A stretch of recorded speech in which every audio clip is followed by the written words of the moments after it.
자, 이번에는 이제 우리 법률 시간인데 오늘 첫 출연입니다. 법무법인 유렌 우리 최진수 대표 변호사님, 오늘 어떤 내용입니까? 네, 오늘 저는 그 전세 사기에 대해서 좀 말씀을 드리고자 하고요. 특히 전세 사기 피해자들 중에서 청년이 많은 이유에 대해서 조금 알아보고 그리고 전세 사기를 예방할 수 있는 방법에 대해서 몇 가지 좀 설명을 해드리려고 합니다. 청년이 많아요? 많아. 네, 청년이 많습니다. 왜? 그렇구나. 원래 전세는 사실 월세를 청년들은 보통 원래 월세를 많이 얻죠. 그니까요. 그래서 네. 저는 신기했어요. 근데 어느 순간부터 청년들을 지원하겠다 이러면서 청년들한테 대출을 청년 엄청 쉽게 지원금이 해주기 있구나. 시작하면서부터 사실 뭐 저는 대출하려면 뭐 이것저것 알아볼 게 많은데 청년들은 이제 뭐 앱만 하나 깔아도 나이 조건만 맞으면 대출이 쉽게 나오거든요. 그럼 청년들의 입장에서는 비싼 돈 주고 월세를 사느니 전세 대출을 받아서 전세를 들어가자 이렇게 생각하기가 너무 쉬운 거죠. 그럴 수 있겠다. 네. 일반적인 전세 사기 뭐 우리같이 뭐 몇천만 원, 뭐 1억 넘게 이래 가지고 사기 뭐 이런 생각했는데 그걸 노린 또 범죄가 생긴 그렇겠지. 거거든요. 그렇죠. 그래서 뭐 일부 악성 임대인들은 뭐 담보 대출 같은 걸 많이 받아서 이미 부동산이 담보하는 가치가 없는데 뭐 공인중개사를 통해서 뭐 괜찮다 이런 식으로 뭐 유인을 하기도 하고 뭐 그렇게 해서 사기죄로 처벌을 받기도 하고 뭐 그런 경우들이 생기죠. 그러니까 공인중개사라고 해서 그 사람도 사람이기 때문에 공인중개사니까 안전하겠지라는 생각을 하면 안 된다는 이야기네요. 그죠? 네, 오히려 그런 데에서 더 어점이 생긴다는 거네요. 네네. 이제 청년들은 뭐 공인중개사가 있었으니까 괜찮겠지라고 생각을 오죠. 하고 또 은행에서 대출이 나왔으니까 은행에서 뭔가 심사를 하지 않았겠어 뭐 이런 생각을 쉽게 하시는 것 같아요. 근데 실제로 그런 물론 공인중개사님들은 좀 기본적으로 이제 뭐 선순위 담보나 이런 것들에 대해서 분석을 하시겠지만 어쨌든 그런 분석이나 이런 거에 있어서 100% 완전하게 하기는 조금 어렵거든요. 현실적으로. 특히 청년들이 전세를 많이 얻는 다가구 주택의 경우에는 뭐 은행권, 뭐 근저당권 설정된 부분뿐만이 아니라 그 이제 나보다 먼저 입주한 선순위 임차인들이 있거든요. 이제 그런 것들까지 다 설명을 해야 되는데 그런 부분에 있어서 절차를 생략하고 이런 경우들도 꽤 있더라고요. 그래서 뭐 그런 부분에 있어서 청년들이 피해를 많이 보고 있는 것 같습니다. 책임 문제는 어떻게 됩니까, 변호사님? 이는 책임은 명식이 국가 공인중개사인데. 그래서 뭐 공인중개사의 책임을 물으려면 네. 뭐 민사소송 같은 걸 통해서 공인중개사의 과실이 있다는 걸 입증을 해야 되고요. 입증이 오래 기본적으로. 걸리는 거 아니에요? 네, 뭐 소송을 하면 기본적으로 최소 6개월 이상 그러니까. 걸리고요. 변호사 선임료도 들고요, 당연히. 그리고 이제 청년들이 이제 부동산 공인중개사를 통해서 계약을 하면 공제증서라는 걸 주거든요. 네. 1억 이렇게 지켜가지고 그러면 이제 내 보증금에 뭔가 손해가 생기면 여기서 뭔가 얼마까지는. 다 해주겠거니 이렇게 생각을 쉽게 하시는데 실제로 이제 부동산 공제를 통해서 보상을 받으려면 손해배상을 받으려면 또뭐 공인중개사의 과실이 있음을 입증해야 되고 그러면 입장을 네. 그리고 이제 그 부동산 뭐 협회 이런 그 협회를 상대로 피고로 또 소송을 제기해야 돼요. 그러니까 임대인과 공인중개사 협회 이렇게 피고를 3명으로 소송을 제기해야 되고 실제로 공인중개사의 일부 과실이 있다고 하더라도 그 임차인이 다 알아봐야 되는 걸 안 알아봤다 그러면 과실상계를 굉장히 많이 당하는 경우들도 있거든요. 명식이 근데 제 생각은 그죠. 진짜 그건 좀 아니다. 국가서 자격을 주는 공인중개사가 거꾸로 돼야 되는 거 아닙니까? 그게 공인중개사가 내가 잘못하지 않았다. 잘못하지 않았다는 걸 입증해야 되는 거 아닙니까? 근데 법률로 그러지 않은데. 그럼에도 불구하고 뭐 입증 책임은 뭐 민사소송의 같은 경우에는 뭐 수익자, 원고가 해야 된다. 지게 되고요. 뭐 피고가 입증 책임을 지는 경우도 있지만 그거는 법률상 뭐 추정되거나 이런 규정들이 있어야 입증 책임의 전환이 일어나는 부분이기 때문에 기본적으로 원고 그러니까 임차인이 다 입증을 해야 되는데 사실은 뭐 제가 뭐 소송이나 이런 것들을 하면서 보면은 공인중개사가 뭘 설명했는지조차 기억을 못하는 경우들도 많아요. 그쵸. 그럼 어떻게 다 기억해요? 믿어버리고 공인중개사 믿고 우리도 하는데. 뭐 그러면 안 그걸로 믿고 하면 하는데. 어때요? 차라리 이렇게 사람 만나서 하는 거는 내가 기억 못할 수 있는데 이 시스템 상에서 하는 거 있어요. 요새 무슨 방이지? 다방 이런 거. 다방? 다방은 아니고 그 왜 그런 거 하는 사이트 있잖아요. 부동산 네. 중개 사이트 아니 근데 그거를 그 다방 다방이에요?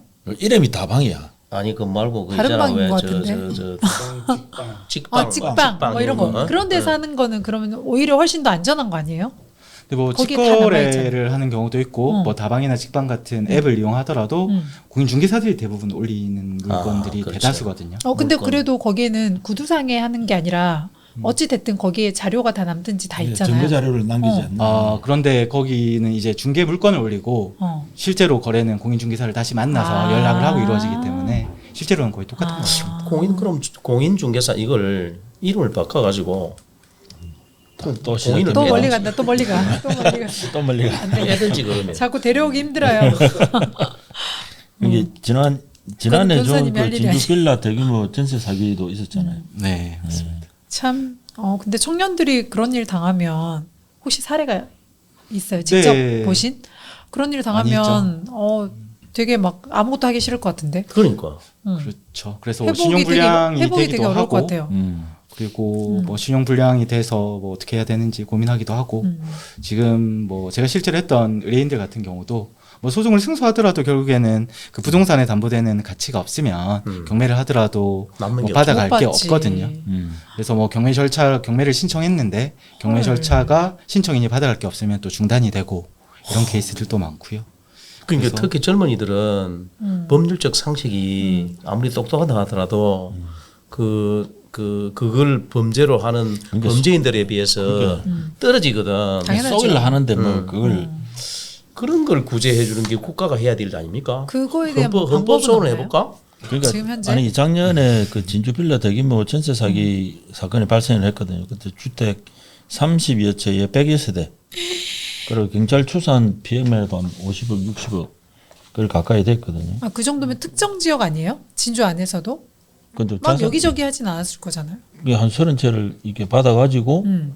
그 전세 사기로 쳤다는 얘기죠. 그러니까 물건을 받아가지고. 한 곳이네. 그러면 어쨌든 한 동네네. 수년 전에도 서울의 그 전세 사기범들이 혁신도시 및 하대동, 상대동, 뭐 초전동 할 것 없이 그 구축 아파트를 대상으로 수백 가구를 대상으로 한 적이 있어요. 그래 할 수 없이 그 전세대 같은 젊은 사람들이나 가구주들이 그 전세 사는 사람들이 할 수 없이 자기가 그걸 사는 그런 사람이 많았다고 그런 사례. 이야기를 이게 들어봤습니다. 구체적으로 전세 궁금하네. 사기라고 하는 거는 어떤 걸 이렇게 이야기할 수 있겠습니까? 전세 그러니까 사기라 하면 법률적으로. 뭐 일단 사기의 구성 요건은 뭔가 기망을 해서 그 기망행위에 속은 피해자로부터 뭔가 피해자가 처분 행위를 하고 그걸로 거기로부터 이득을 얻으면 사기죄가 성립을 하는데요. 이익을 취해야 된다. 네, 그러니까 뭐 전세 사기가 성립하려면 임대인이 그 임대차 보증금을 반환할 의사나 능력이 없는 상태에서 이걸 그 반환할 의사나 능력이 없는 걸 객관적으로 입증해야 되기 때문에 뭐 예를 들어서 내가 전세 보증금을 못 받았다고 해서 다 전세 사기가 되고 이런 건 아니고요. 네, 그래서 걸리면 그냥 가는 거네요.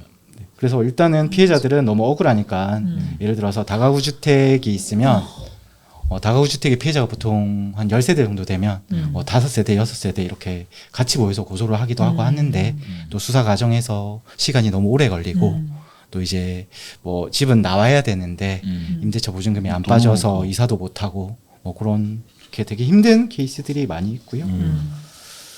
그래서 LH 청년 전세 대출 같은 경우에는 LH에서 부동산 등기부 등본을 떼서 뭐 권리 분석도 하고 일정 부분 심사를 하고 대출을 진행을 대출을 하거든요. 해줄까? 네, 근데 이제 아까 말씀하신 뭐 예방과 관련해서 뭐 정책적으로 할 수 있는 조치 이런 게 있다면 뭐 예를 들어서 이거는 피해가 그 발생하고 나서 수습을 하는 것보다는 발생하기 전에 뭔가 지원을 해주는 게 비용적으로도 그렇고 훨씬 도움이 된다고 피해 생각. 지원을. 예, 네.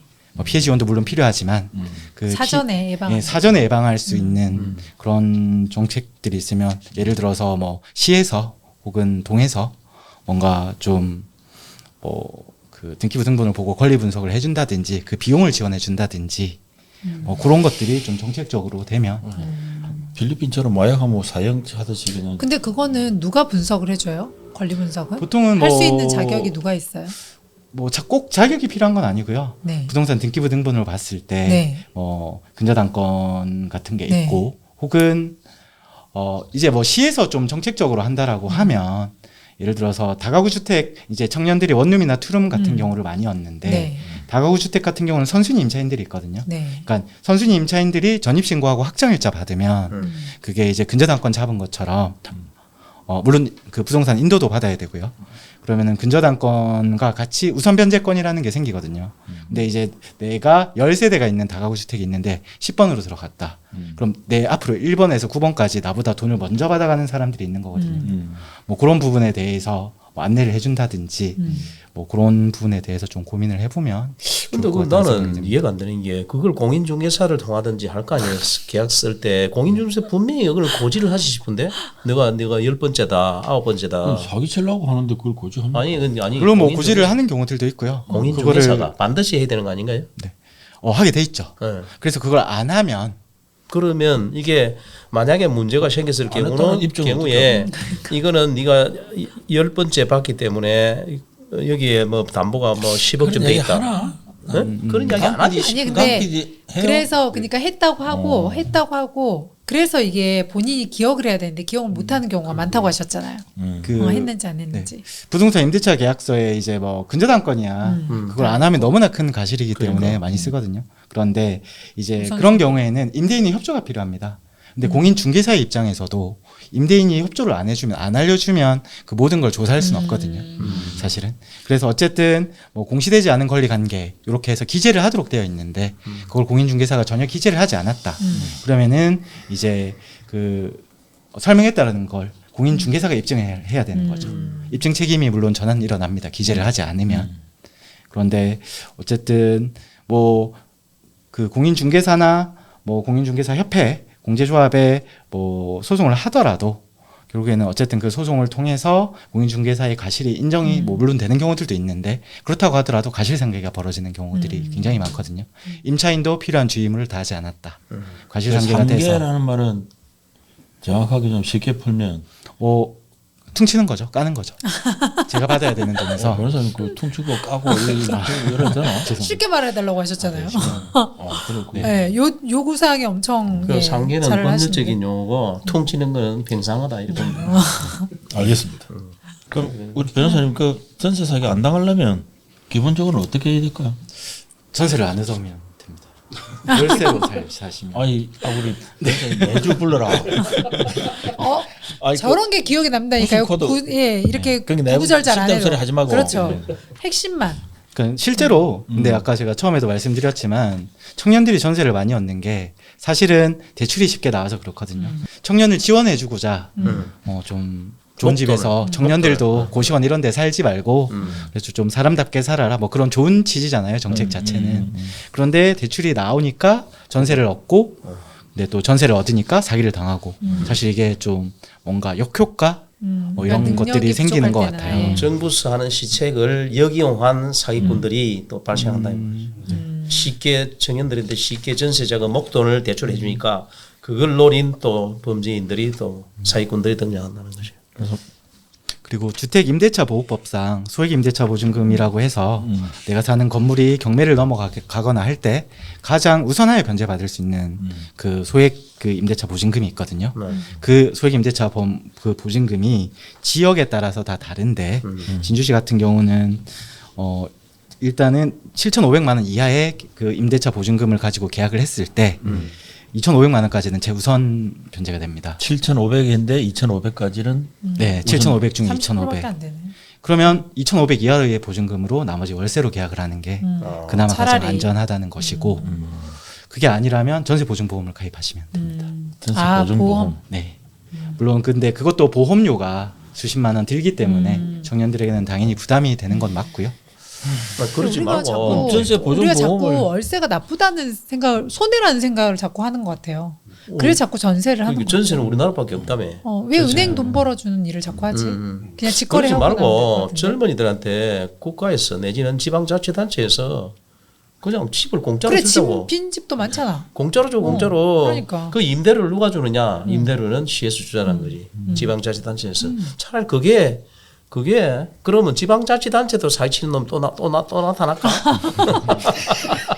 아 정말 사기는 안 끝난다 안 끝나 사기는 오늘. 꼬리를 물고 그러면 변호사님 예방하는 방법은 알려주셨고 전세 안 하면 된다. 그러면 만약에 당했어. 당한 이후에는 어떻게 해야 돼요? 만약에 그렇게 당했다면 대처. 일단은 당했으면 음.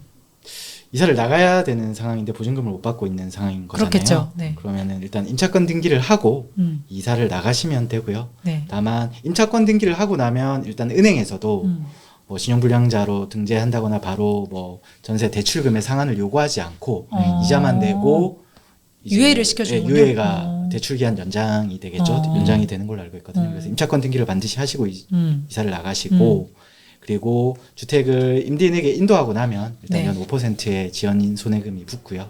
그리고 뭐 지급 명령이나 그리고 임대차 보증금 반환 소송 등 법률적인 절차를 취해서 일단은 뭐 임대차 보증금 회수할 수 있도록 노력을 해야 될 것 같고요. 임대인들이 이제 전세 보증금 못 내주고 집을 날릴 정도가 되면 뭐 자력이 있는 경우들이 거의 없거든요. 반환해줄 재산이 있는 경우가. 그래서 일단은 혹시라도 뭐 그런 요건이 된다면 공인중개사 협회나 공인중개사를 상대로도 소송을 제기할 수 있으니까 법률 상담을 한번 받아보시고 빠르게 조치를 하시는 게 좋을 것 같습니다. 변호사 선임할 돈이 없으면 어떡해요? 일단 법무법인 유례는 네. 아니 그렇게 말고 그렇습니다. 법무법인 아니 유례는 왜냐면 일단은 아니 연락을 무료 변론이나 이런 거 해줄 수 있는 그 있잖아요. 대상이 있어요? 저기 있잖아요. 아니 뭐지 국선 변호사를 아무나 쓸 수 있는 건 또 그거 아니라면서요? 말고 그 민사에서는 소송구조 변호사라고 있는데요. 네. 그게 이제 법률구조공단. 네, 법률구조공단도 물론 이용할 수 있고요. 근데 만약에 법률구조공단에 문의를 해도 도움을 받을 수 없다. 그러면 소송을 제기하시고 법원에 소송구조 신청 같은 걸 해보면 그게 뭐 이제 지원될 수 있는 대상이나 이런 게 제한이 있진 않나요? 누구나 다 이용할 수 소득이 없죠. 없거나 하면 어. 뭐 지원이 되는 경우들이 있고요. 근데 이제 뭐 청년들 같은 경우에는 소득이 없는 경우도 많으니까 물론 아닌 경우도 있겠지만 네. 그래서 뭐 소송 비용을 감당할 수 없는 경제적 여건이 소송 비용 감당할 수 없다. 이 부분 입증을 하면 법원에서도 소송 구조를 해주시는 경우들도 있거든요. 그래서 뭐 그런 것들도 도움을 받으실 수 있고요. 그리고 챗 GPT를 활용해서 네. 당사자 소송을 변호사 상담을 받은 네. 이후에 네. 기본적인 전략을 짜시고 어. 챗 GPT를 이용해서 당사자 소송을 하면서 필요하면 조금씩 상담을 받고 사실 임대차 보증금 반환 소송 자체가 소송의 난이도가 어렵지 않거든요. 네. 그래서 뭐 직접 하실 수도 있을 것 같습니다. 네. 근데 그 정도 할 수 있을 정도면 애초에 당하지 않을 것 같아요. 아니, 다 그런 거 당하고 체크할 나니까 것 같아요. 각성을 하는 거지. 이제 다 하고 나서 이제 강해지시는 거죠. 그러니까 원래 뭐야. 인생이 그렇잖아. 평탄한 길 걸어온 사람하고 아 근데 굴곡을 저는 겪어본 말씀하신 사람은. 중에 딱 생각이 난 게 그러면 이런 건 좀 필요하겠다. 지자체에서 당장 청년들한테 다 집을 내줄 수는 없어도 만약에 저렇게 전세 사기를 당해서 집에서 나가야 될 경우에 소송비? 나가서 머무를 수 있는 임시적으로라도 피난처 하여튼 임시적으로 머물 수 있는 곳을 뭐 한 달이면 한 달, 뭐 두 달이면 두 달 이렇게 그런 임시 공간 제공은 지자체에서 할 수 있는 거 아닌가요? 그리고 각 동마다 마을 변호사라고 지정이 되어 있거든요. 그래요? 네, 그래서 동에 문의하시면 네. 마을 변호사님 연락처를 받아서 네. 무료 상담 같은 걸 충분히 진주가 이용하실 수 있습니다. 진짜요? 네, 진주시에도 다 있습니다. 다른 데도 다 있고. 전국적으로 다 있어요. 그러면 그거는 다른 파트만 아니고 여러 파트를 다 해주는 거예요? 나도 물어볼 거 있는데. 네, 하시면 돼요. 마을 변호사. 문제가 많아요. 저 양반은. 법무부, 동네. 행정안전부 어. 이렇게 다 같이 하는 어디요? 거거든요. 어디요? 법무부와 행정안전부, 대한변호사협회에서 거기 들어가 같이 보면 하는데 나오는 거네요? 주관은 법무부에서 하고요. 근데 이제 동에 마을 변호사. 문의하시면 행정복지센터에 동별로 있어요? 동별로 돼 있습니다. 지금 우리 진주도 동별로 돼 있어요. 동별로 돼 있고 저는 산청군 단성면 마을 변호사로 되어 우리 있습니다. 동네. 그러면 변호사님은 그거 하시면 마을 변호사 그거 활동하시면 뭐 비용을 받으세요? 법무부에서? 아직까지 제가 속해 있는 산청군 단성면에서 아직까지 상담 요청이 한 건도 없어서 내가 혹시 해야 다른 사람이 아직까지 해보지는 못했는데 있다면 있으면 법무부에서 소정의 비용을 지급하는 것으로 알고 아예 있습니다. 무료는 아니네요. 네, 법무부에서 그렇지. 취합을 해서 상담 실적 같은 거 취합을 하더라고요. 취합을 해서 법무부 그리고 예산으로 그렇게 지원을 상담해 하는 준 것 거는 같습니다. 나중에 다른 걸로 또 그 사람 활동에 어떤 긍정적인 인센티브를 주면 좋겠다. 그러면 그분들이 조금 내가 살고 있는 마을이든 아니면 관련돼 있는 곳에 좀 적극적으로 그런 의견이 왔을 때 들어줄 텐데 그렇지 않으면 뭐 자기 돈 되는 일 하지 그거 잘 안 할 것 같거든요. 기본적으로 등록은 어떻게 하나요? 그 변호사는? 마을 변호사 등록은? 등록은 저희가 대한변호사협회에 신청하면 네. 네, 협회에서 법무부로 자료를 보내는 것 같고요. 법무부에서 선정해서 나옵니다. 그러면 신청자가 아예 없거나 그러진 않나 보네요. 동별로 다 있다는 거는. 네, 이게 좀 상당 기간 진행이 된 부분이어서 거의 다 동별로 있고요. 처음 들었죠. 오, 진짜 우리 완전. 진주에 동네별로 어떤 변호사가 네. 계신지 그거 오늘 완전 꿀팁. 서비스로 한 개 만들어갖고 띄워보서 네. 그럼 굉장히 많은 마을 분들은 변호사 도움이 될 수 이름도 마음에 드네. 마을 마을 변호사. 변호사 좋네. 진작 알았으면 좋았을 텐데. 그 나도 처음 소원 알았는데. 가리게. 아니 평소에 그뭐 전화통 해주면 내가 우리 해가지고 싹 연락해 왔긴데 이거 경찰서에 진주 경찰서에는 보면 진주 변호사협회 조합에서 그 수사민원 상담 변호사가 있죠. 상담소를 해요. 상담소? 그럼 뭐 수사민원 상담 변호사라고 수사민원. 해서 민원실에서 상주하면서 네, 이제 변호사도 있어요. 뭐 돌아가면서 상담을 진행해드리고 뭐 형사사건 관련해서 뭐 그런 제도가 있습니다. 일단 이번 주는 마을 변호사 하고 다음 주에 그 경찰서 그 뭐 이야기 그것도 있고 그다음에 법률구조공단에 또 아까 이야기하셨어요. 네, 네. 근데 그거는 또 제가 알기로는 이 소득 수준에 따라서 신청할 수 있고 없고 제한이 있더라고요. 근데 지금 마을 변호사는 그건 아닌 것 마을 같은데. 변호사 제도는 진짜 좋네. 좋은 제도. 일단 상담을 하고 뭐 이제 변호사님과 상담한 이후에 만약에 뭐 사건을 물론 진행하게 되면 뭐 수임료는 그렇겠죠. 발생이 하겠지만 상담까지는 뭐 진행을 할 수 그래도. 있는 걸로 알고 있습니다. 단성면에 한 건도 없어요? 네, 제가 올해 몰라서 그런 거 아니야? 왜냐면 좋은 우리도 거 모르는데. 아직까지 없더라고요. 살기 그리고- 좋은 동네네 그래. 당연히. 아니 그게 아니라 그 정보를 모르는 거지. 마을 변호사. 몰랐으니까. 방송 나오고 나서 바로 막 전화 오는 거야. 변호사님한테 많이 오게 돼 있어요. 단성면에서 지금. 우리 산청군 대단히 이런 것 같고 그 고지 있습니다. 이거 산청군 단성면의 마을 변호사는 법무법인 유렌 최진수 대표 변호사입니다. 네. 있으면 꼭 연락 주시기 바랍니다.